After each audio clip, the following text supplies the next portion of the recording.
बहुत संघर्ष के बाद भैया ने इस ओसिमम नाम की दवा को ढूंढ पाए थे।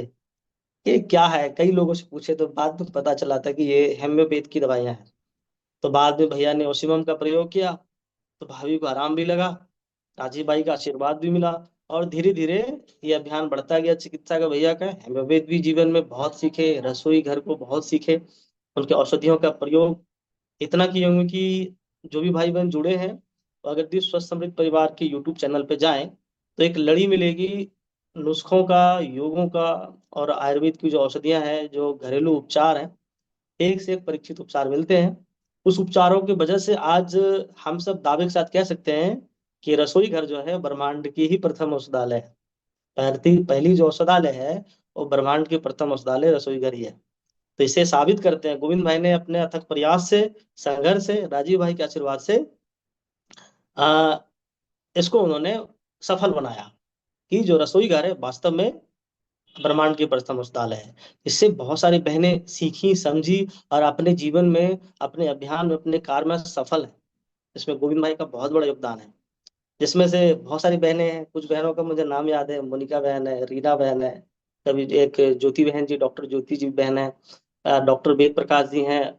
उनका भी बहुत सारा सहयोग रहा था एक समय स्वस्थ समृद्ध परिवार के अभियान में। आज भी डॉक्टर साहब का सहयोग रहता है।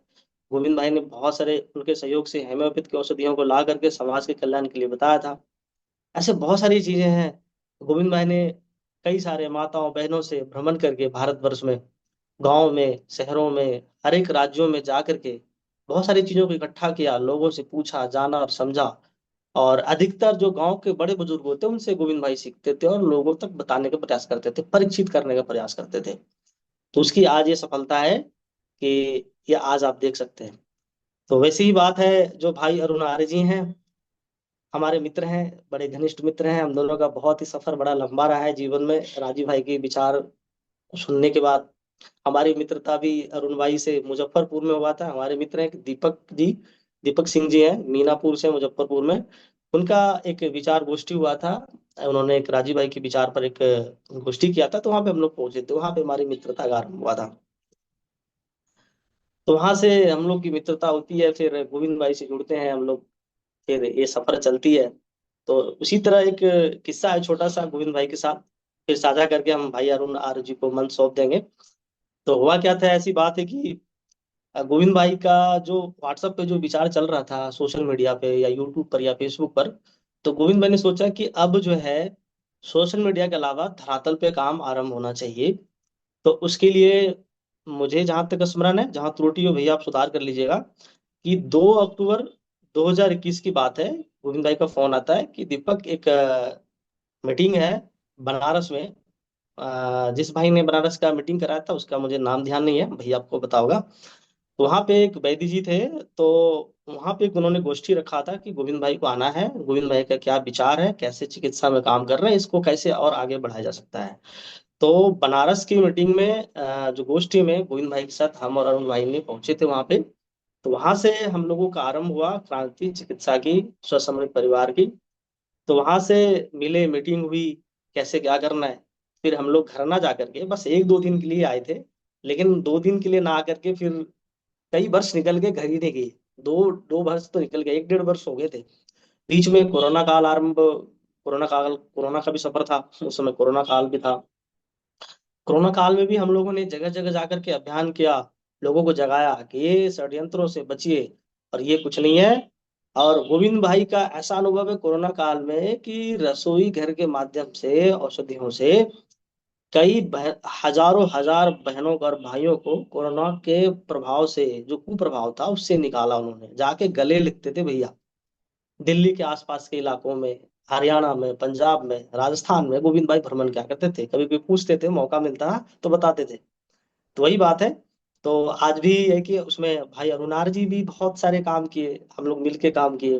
तो गोविंद भाई के साथ जहां भी होता था जाते थे। उसी तरह गोविंद भाई का जो शिविर का जो आरंभ हुआ चिकित्सा का करने के लिए, अब शिविर करना है, जाना है, लोगों को और जगाना है। तो उसके लिए गोविंद भाई का सपना हो कि लोग कहाँ ज्यादा इकट्ठा हो सकते हैं, कहाँ पे एक परिवार इकट्ठा हो सकता है जहाँ पे उस परिवार को तक हम पहुंच के उसे हम बता सकते हैं। उसमें हुआ, हम सबके बड़े भाई हैं, बड़े आदरणीय हैं, भाई चंद्रकांत पटेल जी जो यूएसए में रहते हैं, उन्होंने गोविंद भाई से संपर्क करके बताया कि भैया हमें शिविर कराना है अपनी सुपुत्री के शुभ विवाह में। तो भैया बिना कुछ सोचे, कुछ नहीं सोचा, बोला कि अ, दीपक भाई, अरुण भाई, ये तय हो गया है, शिविर में चलना है। तो गुजरात में आनंद में शिविर का तिथि तय होता है। उसके बाद हम लोग पहुंचते हैं, वहां पे शिविर होता है, विवाह के समारोह में जाते हैं। और 1,000 से ज्यादा लोग वहां पे आए हुए थे शिविर में, और बहुत अच्छा। अरुण भाई, मैं, गोविंद भाई और भी भाई लोग आए थे। बहुत अच्छे से चिकित्सा का अभियान वहां पे सफल किए थे, जो कि गोविंद भाई अच्छे से कई बार बताते भी रहते हैं बीच बीच में। तो वो जो आरंभ हुआ था आगाज वहां से, गुजरात से, तो आज वो चिकित्सा का अभियान पहुंचते पहुंचते आज जो है भाई अरुण आर्य जी के विवाह तक पहुंच चुका है शिविर का। तो आगे भी इसी तरह से अभियान चलता रहेगा। अब स्वास्थ्य फ्रीडम केयर का भी अभियान है, जो कि एक और गति का काम कर रहेगा, और निरंतर एक प्रभाव है, जो कि लोग जागरूक हो रहे हैं। अभियान यही है कि देखिए, कोई भी अभियान हो, हमें जागरूक करना चाहिए। जब तक जागरूक नहीं करेंगे तो समाज जागरूक कैसे होगा और कैसे आगे बढ़ेगा। तो यही चीज करना है। और आगे जो भाई अरुणारी जी हैं, अपने जीवन की और भी उनकी कहानियां होंगी, कैसे उन्होंने राजीव भाई को सुना था और कैसे इस अभियान में आए, कैसे कैसे आपने कष्ट झेले और कैसे कैसे आपने चीजों को करते हुए गए। अरुण भाई से बात होती थी, ऐसे तो मैंने संक्षेप में बताया, बहुत सारे किस्से हैं अरुण भाई के, आज बताएंगे उन्होंने कहाँ गौशाला में गए, कहाँ कहाँ गए थे, कितने गायों की सेवा की, गैया चराया भाई ने। तो हमें मौका नहीं मिला था, मैं थोड़ा व्यस्त रहता था, अरुण भाई कहते थे आ जाओ दीपक भाई, गाय चराते हैं, मैं भी चरा रहा हूँ। लेकिन कभी भी मौका चाहते थे, लेकिन लेकिन एक अवसर मिला। हम लोग बिहार के एक जिला था, शेखपुरा जिला है, वहां पे हम और अरुण भाई जाकर के 3 महीने गौ माता की सेवा दिया। तो वहां पे लगभग 50 से 60 गौ माता थी। तो देशी गाय की सेवा करना, वहां के लोगों को चिकित्सा देना, हम लोग, और गोविंद भाई का मार्गदर्शन निरंतर बना रहता था। तो इस तरह से आगे बढ़ते गए हम लोग। तो आज जो है कि सामने है और अभियान आगे बढ़ रहा है। यही मैं शुभकामनाएं दूंगा भाई अरुण जी को कि और आगे बढ़ते जाइए। अब आपके साथ तो अब एक हाथ से दो हाथ हो चुके हैं, तो अब और अपने अभियान को आगे बढ़ाइए, बहन जी को भी साथ लाइए और इस कार्य को आगे बढ़ाइए, तो बहुत अच्छा होगा। और बाकी बहुत सारी बातें हैं, गोविंद भाई ने कुछ बातें बताई दी हैं। तो मैं अब भाई अरुण जी को निवेदन करूंगा कि आप सत्र में अब अपना विचार रखिए, अपने विचारों को बताइए।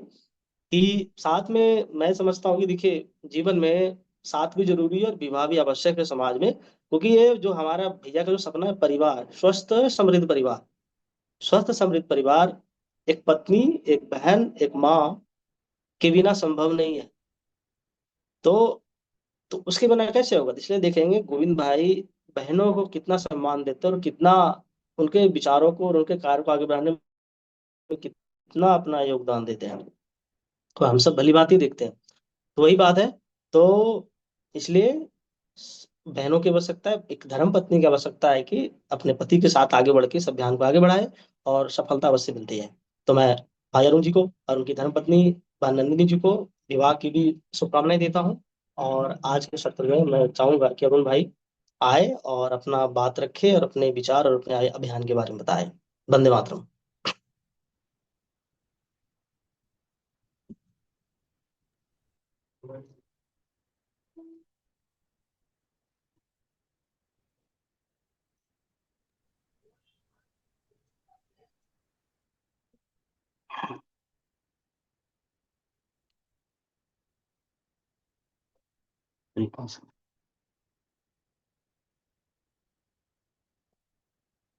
वीडियो अच्छी दिख रही है।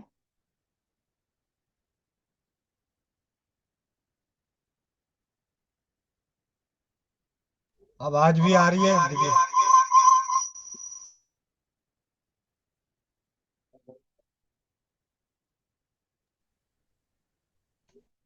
ओम सभी को नमस्ते, वंदे मातरम। भाई राजीव दीक्षित अमर है। जय हिंद। हम ईश्वर स्तुति मंत्र के साथ हम अपने विचार रखेंगे। ओम विश्वानि देव सवितदुरितानि परासुवा यद्भद्रं तन्मे आसुवा। ॐ सहनाववतु सहनौ भुनक्तु शहवीर्यं करवावहै तेजस्वितानधीतमस्तु मा विद्विषावहै। ओम शांति शांति शांति।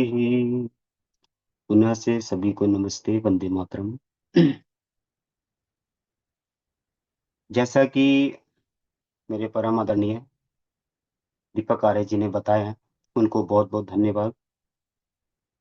और सर्वप्रथम हमारे अग्रणीय कर्णधार, पूज्य, गुरुतुल्य, बड़े भ्राता श्री पिता समान गोविंद सरल प्रसाद जी को कोटि कोटि नमन वंदन करता हूँ। और मैं थोड़ी सी संक्षेप में अपना परिचय देने का प्रयास करूंगा। जैसा कि मैं 2015 के आसपास में हम अपना कंपटीशन का तैयारी करते थे।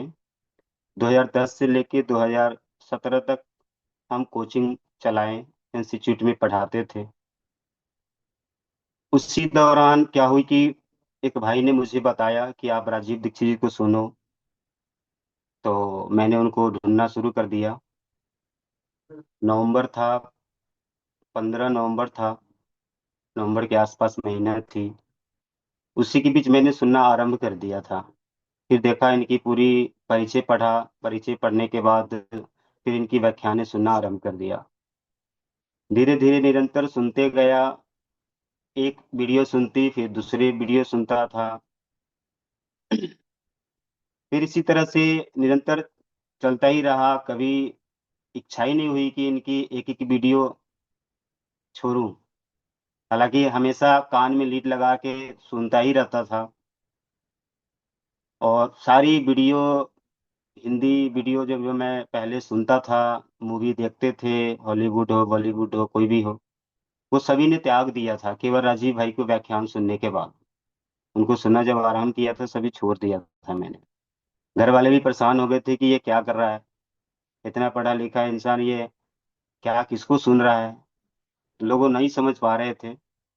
और इनको समझना हर किसी की बस की बात नहीं है। ये कोई ज्ञानी विज्ञानी ही लोग समझ पाते हैं।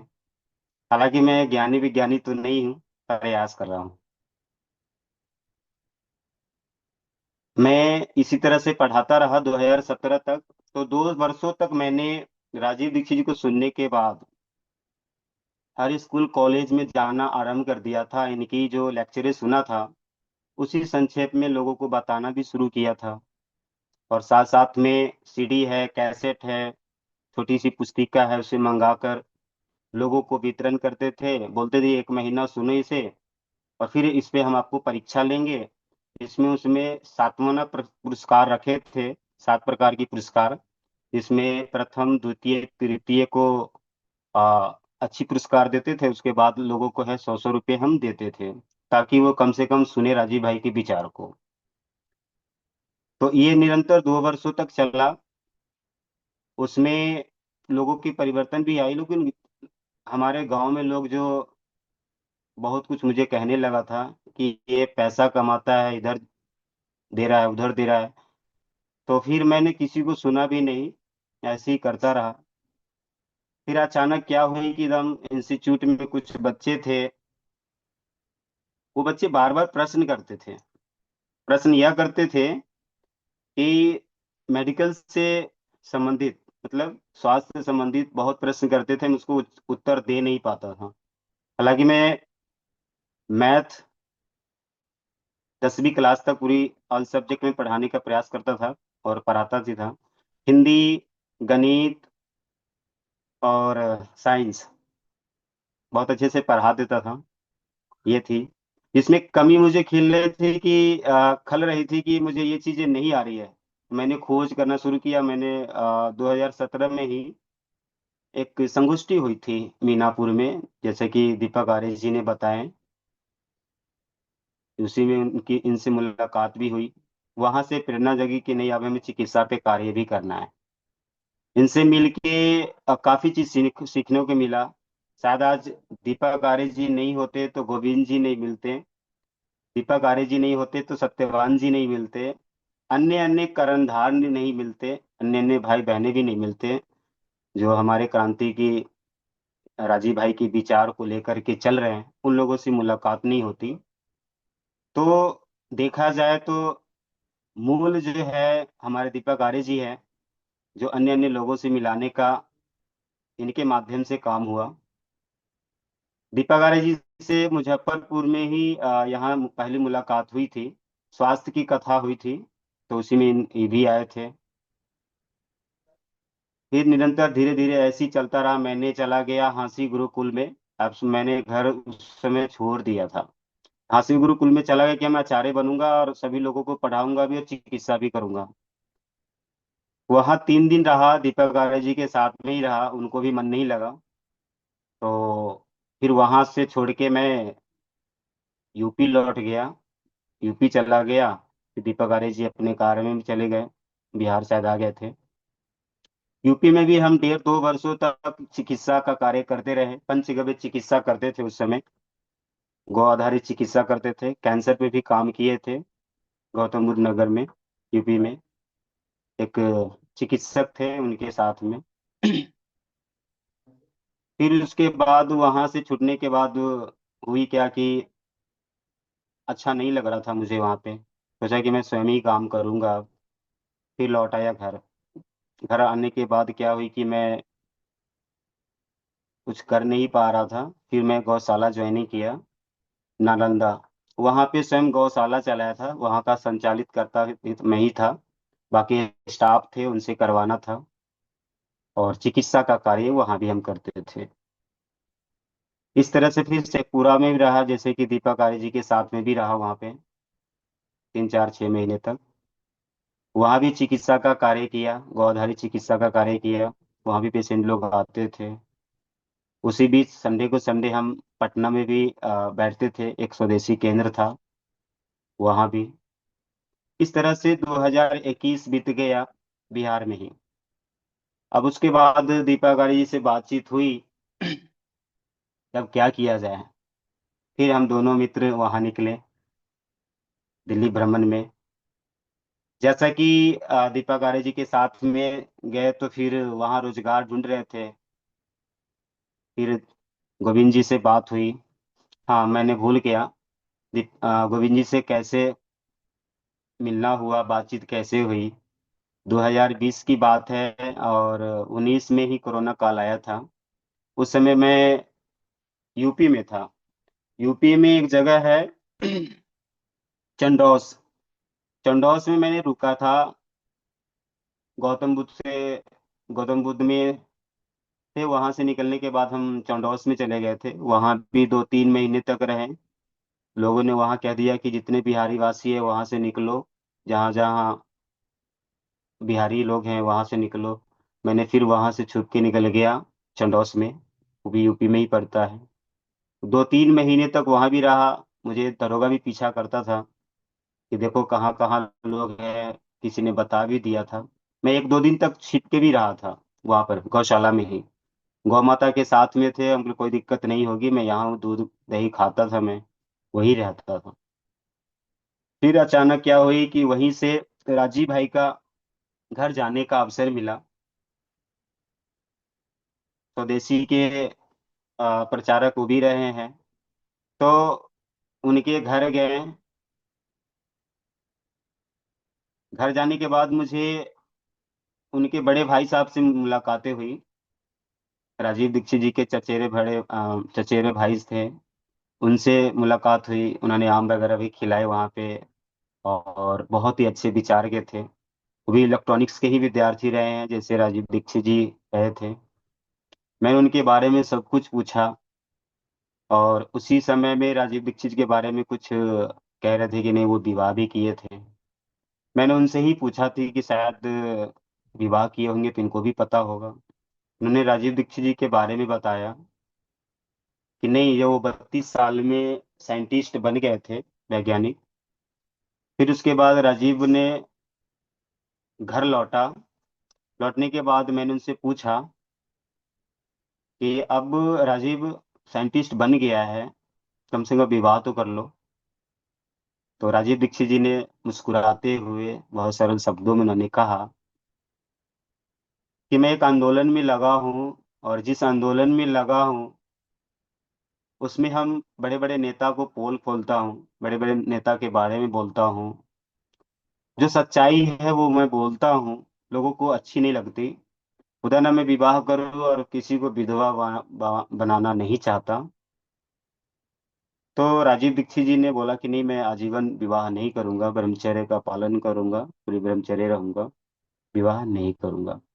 तो एक वहां से मुझे सत्यता मिली कि राजीव दीक्षित जी ब्रह्मचारी थे और उन्होंने आजीवन विवाह नहीं करने का निर्णय लिया था। तो उनकी भाई साहब से मुझे ये बातें चली, पता चली। फिर वहां से छूटने के बाद मैं नालंदा आ गया। उसी बीच में भाई दीपक आर्य जी से फोन पे बात हुई। अब मैं पहले से ही से बातचीत हो रही थी। हम हालांकि कितने लोगों से मैं जुड़ा हुआ था, शायद दीपक आर्य जी नहीं मिले होते तो मैं आचार्य अग्नि व्रत जी को भी नहीं सुनता, गोविंद जी से भी मुलाकातें नहीं होती। दीपक आर्य जी बोलते हैं कि आप आचार्य अग्नि व्रत जी को सुनो, ये इनको सुनना शुरू करोगे तो फिर माइंड जो है ना भटकता है, वो भटकेगा नहीं इधर उधर जो है। फिर उनको भी सुनना शुरू कर दिया। उसी बीच बोले कि अब चिकित्सा का भी कार्य कर रहा हूँ तो कोई मार्गदर्शन देने वाले व्यक्ति है नहीं। हमारे बीच में बहुत लोग मिले, छल कपट करने वाले भी बहुत लोग मिले, ठग भी मिले। लेकिन जैसा गोविंद जी ने मेरे जो जितने ज्ञान जो था वो चीज बताने का प्रयास मैंने दीपक आर्य जी को बोला कि कोई अच्छे व्यक्ति मिल नहीं रहे, मैं क्या करूं। तो दीपक जी बोले कि गोविंद भैया है हमारे, आप उनसे बात करो। मैं बोले फिर मैं बात कैसे करूंगा, मैं तो डायरेक्ट उनसे बात नहीं कर सकता, आपके माध्यम से हो सकता है परिचय हो जाए। तो मैं उनके ही बोला, फिर मेरे बारे में भैया को बताए। फिर इनसे बातचीत होने लगी।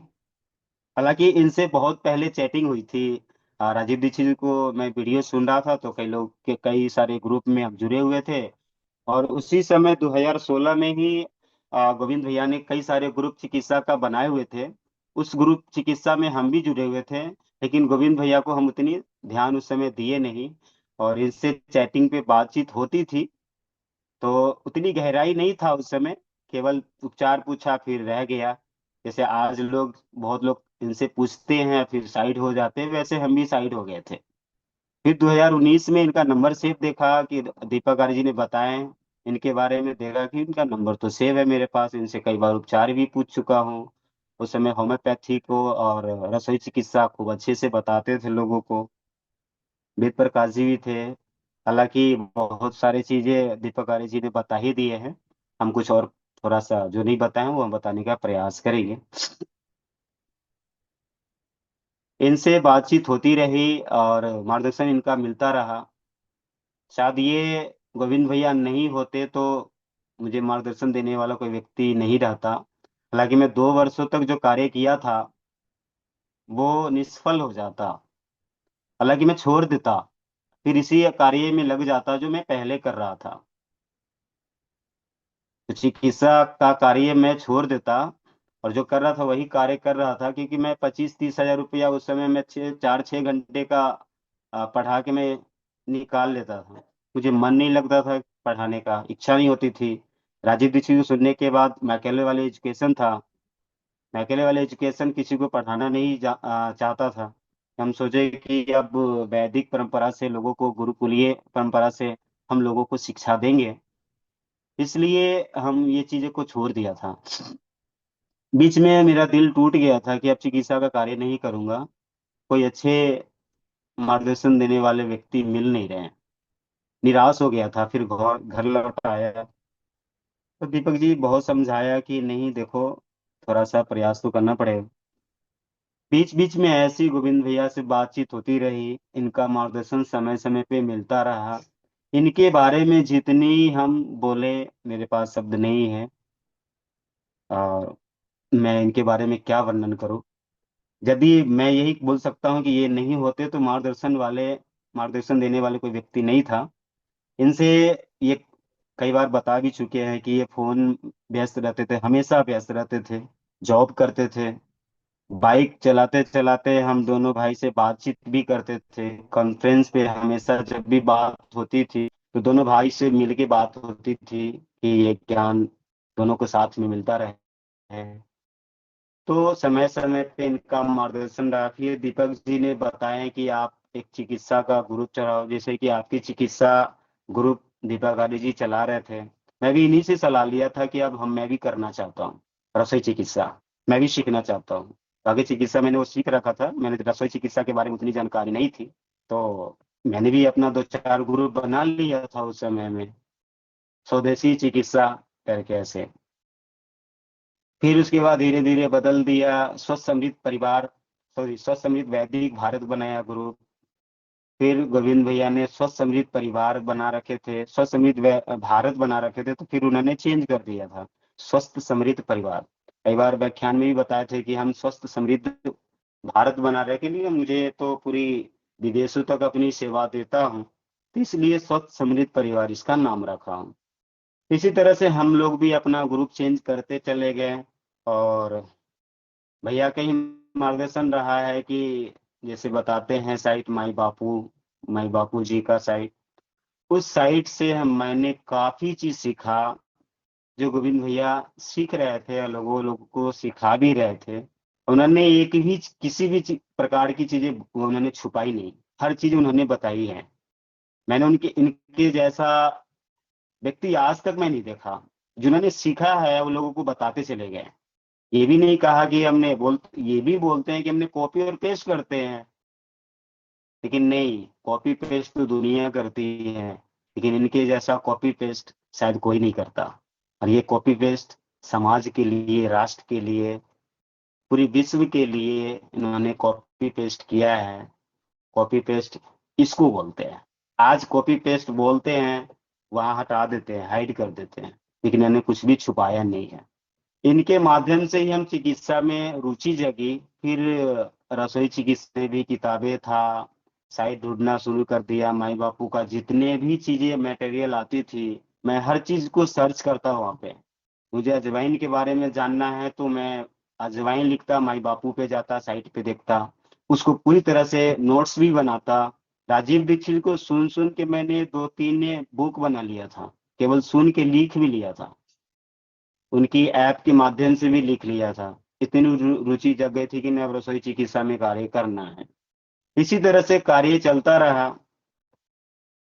और 2021 में यहाँ से छोड़ने के बाद टिकरी बॉर्डर आंदोलन में हम किसान आंदोलन चल रही थी टिकरी बॉर्डर पे, वहां भी मेडिकल के माध्यम से 2.5 महीने तक अपनी सेवा दिया था किसान भाइयों को।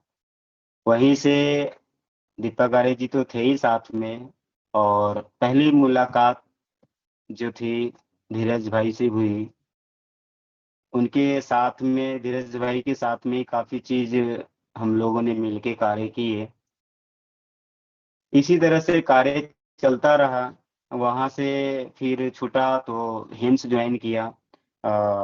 डॉक्टर विष्णु राय चौधरी का वहां से ऑफिस से फोन आया, बोले कि आप यहाँ आ जाओ, कुछ बातें करनी है। तो डॉक्टर विष्णु राय चौधरी जी से बात भी हुई, ऑफिस में 1-1.5 घंटे तक बात हुई। हम लोग भी जिज्ञासु थे राजीव भाई को सुनने के बाद कि रोजगार चाहिए तो क्या करें। हालांकि दिल्ली में कई जगह हमने घूम भी लिए थे रोजगार के लिए, अच्छी चीजें मिल नहीं पाई, तो मैंने टिकरी बॉर्डर आंदोलन आया, यहाँ पे किसान भाई को सेवा दिया, उसके माध्यम से बीआरसी जी बुलाए। फिर उसके बाद वहां से फिर हम हिम्स ज्वाइन किए। और अभी तक मैं 3 वर्षों से हिम्स जयपुर में ही हूँ, वहाँ कार्य कर रहा हूँ। लेकिन जो मार्गदर्शन, जो शिक्षा दीक्षा जो मिलनी चाहिए, वो चीजें तो केवल हमें इन दोनों से मिला, दीपक आर्य जी से, गोविंद जी से। और टिकरी बॉर्डर आंदोलन की जब हो रही थी उसी समय सत्य सत्यवान नायक जी से भी इनके माध्यम से ही मुलाकात हुई। उनसे बात वार्तालाप करने के अवसर मिला। शायद दीपक आर्य जी नहीं होते तो ऐसे महान योद्धा लोगों से हमें मुलाकात नहीं हो पाती। और दीपक आर्य जी हमारे मित्र हैं, इनके बारे में जितनी हम बातें बोले वो कम पड़ जाएंगे, शब्द नहीं है इनके लिए कहने के लिए। और ये ऐसे योद्धा है, शायद ऐसे मित्र हर किसी को मिलना चाहिए। इसलिए मार्गदर्शन समय समय पे इनका भी रहा है, गोविंद भैया का भी रहा है, सत्यवान जी का भी रहा है, अन्य अन्य भाई का भी रहा है जो हमसे बड़े हैं। बाकी हम इस तरह से चिकित्सा का कार्य करते रहे। आज भी लगभग 150 से 200 ग्रुप उस समय चलती थी। चिकित्सा का कार्य जो है गोविंद भैया के माध्यम से इसलिए सीखा कि गोविंद भैया उस समय चिकित्सा का क्रांति ऐसे लहर चल रही थी कि बहुत भाइयों लोगों ने इनसे जुड़े हुए थे। इनके बारे में दीपक आर्य जी बहुत अच्छे से बताते थे, फिर इनसे बातचीत होने लगी थी।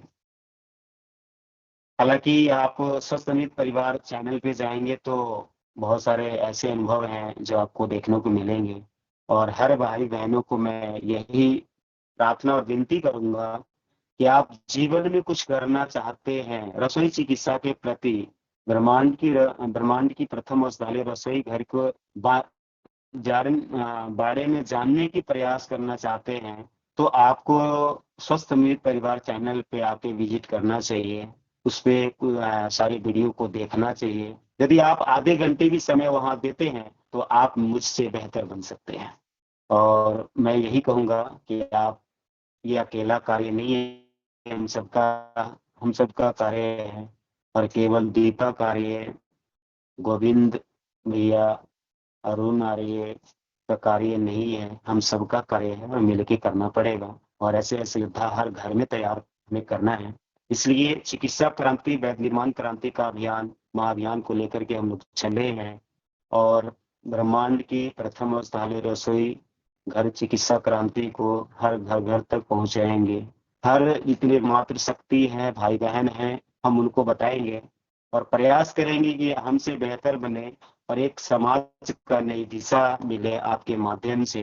तो मैं ज्यादा कुछ नहीं कहते हुए, मैं थोड़ा सा जैसे कोरोना काल के माध्यम में मैंने छूट गया था मैंने बताना। उस समय भी हमने हजारों लोगों को, मैंने भी उस समय कोरोना काल में लोगों से मिला भी हूँ। लोगों ने बहुत डराया था लोगों को कि ये चीज होता है वो चीज होता है।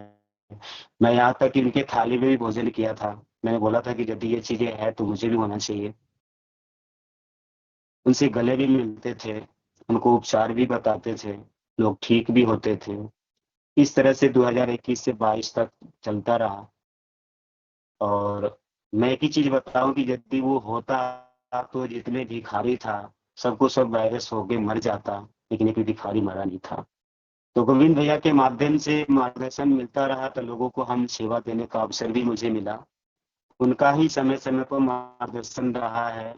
और जैसे भैया जाते थे वैसे भी हम भी जाते थे, वैसे कुछ कुछ घर भी गए थे। बाकी ऑनलाइन चिकित्सा के माध्यम से लोगों को हम सेवा दे पाए ईश्वर की कृपा से।